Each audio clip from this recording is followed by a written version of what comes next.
Hello everyone, this is Impulse, and today I have something pretty cool to show you guys. It's an Enderpearl-a-vator design that I came up with. It's basically just a modification of a concept that JL2579 designed for the ZipCrowd server, and it's pretty neat. I compacted it a little bit, made it a little bit smaller with a 2x2 center in it as well, and then just kind of changed around some of the redstone. So let me show you guys how this thing works. Basically what you would do is you would stand on the ground there. It's about 25 blocks away from this tripwire string. You would face yourself straight up, toss an ender pearl, and that would hit this string, and immediately this floor comes out and catches you, and then it kind of lifts you into this tripwire so it stays out while you're in it. And the way it's working here is basically you saw that this redstone lights up when this tripwire hook is activated, and that makes this sticky piston shoot out with this redstone block, and when it does that, it's going to immediately depower this redstone line and power this torch, both those torches there. And that allows all four of these pistons to get activated, shooting out both this regular piston, or these two regular pistons, and these two redstone blocks. And it looks to me like this should be powered right now, right? You got a redstone block, regular piston, but it's not, right? It's not extended, and that's because it's hitting the sign, and it can't push a sign with, you can't push a sign with pistons, so that's what's keeping it. So that will shoot out and immediately become powered and lift you up into that tripwire.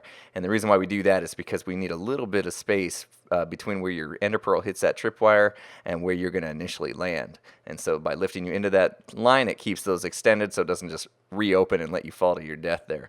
But I also do have a little safety net I'll show you guys. So this thing is 100% safe for survival. This design right here is actually pretty good at multiplayer as well. Not 100% success rate, but it is pretty close. It's one of the best I've seen. So let me come over here and show you what I've done here. Basically taken that design and put a nice little case around it, make it look a little better. And I actually did add another feature to this as well. And this is basically so that you can have an easy way back down, because right now if you try to walk across, the floor is always going to catch you and stop you. So if you did want to get back down, you can hit this button and then walk down, and then boom, you got these vines here that'll catch you. And basically I just have the string here so the vines don't grow down and look ugly. But this is what's making it 100% safe. There are other things you could do. You could put slime blocks, you could put what else? Water, like a little pool down here to catch you. But I do tend to prefer the vines.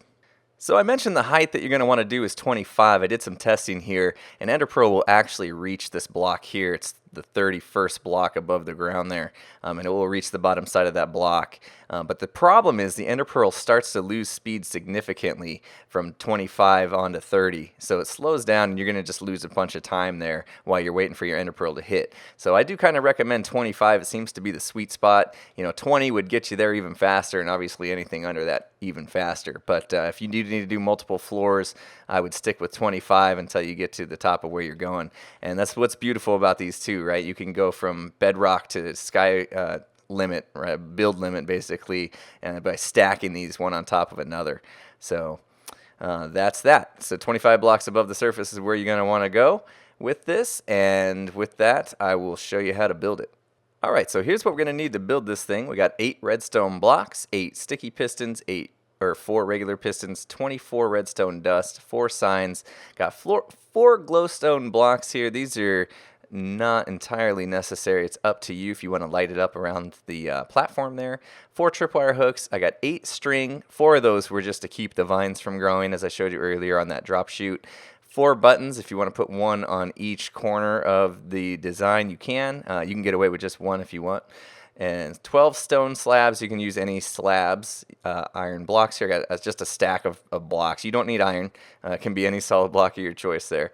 I got 2 stacks of glass blocks. That's for the drop chute. If you want to do a drop chute, just to make sure that your guy stays in that 2x2 area and that these vines can catch you on your way down. You will need 8 to fully stop you so you don't take damage. So let's go ahead and grab all those, and let's get started here. I'll go over here. I'm basically just going to use my 25 block height here as my indicator, just so that I know that I'm building at the correct height. So we'll just come out a little bit a ways from that guy. And since that's 25, that means that is where my tripwire hook is going to need to be. So let's just go ahead and place those first, and then we'll kind of build down and up around it. So what you'll do under those tripwire hooks is just place 2 regular blocks like that, and then you can put in your pistons. So you have 4 pistons facing out just like that.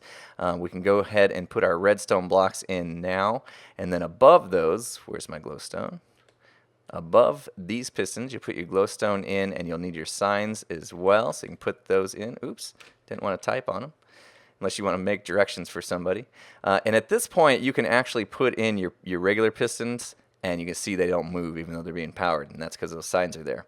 So that's the first set of steps there. Now on the top here, we're going to put redstone dust just like that, and now we're going to put in our sticky pistons with our redstone blocks on front, and under that you can go 2 down just like that. Put your redstone dust across the top of that, and then I forgot to include the redstone torches. You will need 4 redstone torches, my bad. Let's just grab the 4 we need, and there we go. And put those right like that. It will shoot these out because it's getting just a 1-tick pulse, and it'll leave them out, but that's fine. We're going to correct that in a minute. So we're going to go ahead and put some string like so, and you can see we need 4 string, and then on this side, this is where it would actually be meeting up with the hooks. So there'd be a hook in that space, so you can come out one and destroy it, and then put your hooks in. And then now, see, if you wanted to activate it to get that back down, you just activate it and let it go, and then see it pulls it back in. So we basically just have to do the same thing on this other side. So I'll build it again on camera just so you guys can get the steps down if you're building it, following along with me here. 2 blocks under there, and then you got your 4 sticky pistons. This one's going to be a little harder because we got the string in our way, but we'll go ahead and put the redstone blocks in, get our glowstone blocks out again, and then let's see if we can sneak these sticky pistons facing up. Oh, we forgot our signs. See what happens without the signs? And you want to put your sign in, and there, and make sure that that's back. Okay, good. Now we can put these in, and they won't move. So that's a good demonstration of what happens if you don't put your signs in and why they're important. There we go, redstone dust on the top, and then again, 2 sticky pistons facing out, redstone blocks, and then we'll come 2 under, and put redstone dust on top of that, and then our torches right there and there, and again, see it shoot out, but we can reset that, and there you go. That's it for the first part. Alright, so the next thing we're going to do is we're going to put our button in that allows us to drop down the center of this thing if we want to fall back down the tube. And what we'll do is we'll put that button right there. So put a block there, put a button on it. Wooden buttons look good next to the signs because they match, so I definitely recommend that there. And then we can do some slabs, and we're basically just wanting to connect to that redstone line right there. So just put a couple slabs there, and that alone will do it. That'll get you at least a one-way ticket down from this side. So you can see if I trip that tripwire, this side doesn't come out basically until that button depowers. So you do have to be kind of quick about it, but you can press that button and fall on down. And if you want to be symmetrical, I would recommend just go ahead and put this same thing on all 4 sides. It's pretty cheap to hook it up, so you can put it on there just for ease of access. It's up to you guys. So let me do all 4 sides, and I'll be right back. Okay, so once we have all that in place, you can begin to just kind of fill out the area around this so that you actually have a way to kind of walk out and things like that. And this is going to probably be chosen based off of, you know, how you're putting this thing inside your base or whatever you're doing with it on what you need to do from here, but you will need a way to kind of walk out once you get up here. So there you go. I just put a couple blocks in for you. And the next part that I like to do, and this is optional as well, but just to make sure that as you're falling, if you do fall back through or it happens to fail, that you can't kind of drift here. Let me go back through here. You can kind of drift to the side, and you could end up getting outside of the tube here. I like to do a glass tube, or you can use solid blocks if you don't want to use glass, but basically just create a nice drop chute that will keep you in that 2x2 space, and then you can keep yourself completely safe. So basically just kind of go around just like this. Like I said, leave the 2x2 area in the middle completely open, and then make this tube kind of all the way down to the ground. So I'm going to get that done, and I'll be right back. Okay, so there it is with the drop chute done. The next piece that we're going to put in is the safety catch mechanism here. And like I said, I like using vines, and to do that we can't place them on glass here, so you will need to take out 4 of those blocks and replace them with solid if you had gone all the way down. And we'll do that on both sides there, and then put the vines here. You really only need 4, and you can let them grow down. But I'm just going to go ahead and fill them in all the way so we can demonstrate this thing working. And then if you don't want them to continue to grow, you can put something like string in, and we'll just put it, kind of hard to see, but we'll put it right there like that. And then since that's in these 4 blocks of space, that should not grow down any. And that's basically it. So this will catch you every time you fall down, and you'll land safely on the ground, not even losing any hearts. So that's basically it for the design. Let's test it.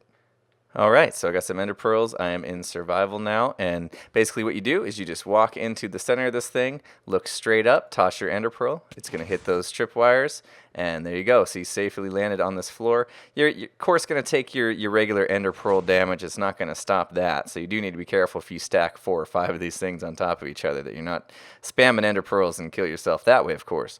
But now I can go back down. Let's test that out. And the vines catch me, and good to go. And you can see I'm already pretty much healed here. If I had some food, I could heal all the way. But we'll do it one more time just to prove that it's working. There you go. Floor catches you. You can walk on out. And like I said, this is pretty neat because you can just walk right across it, and you don't have to worry about it.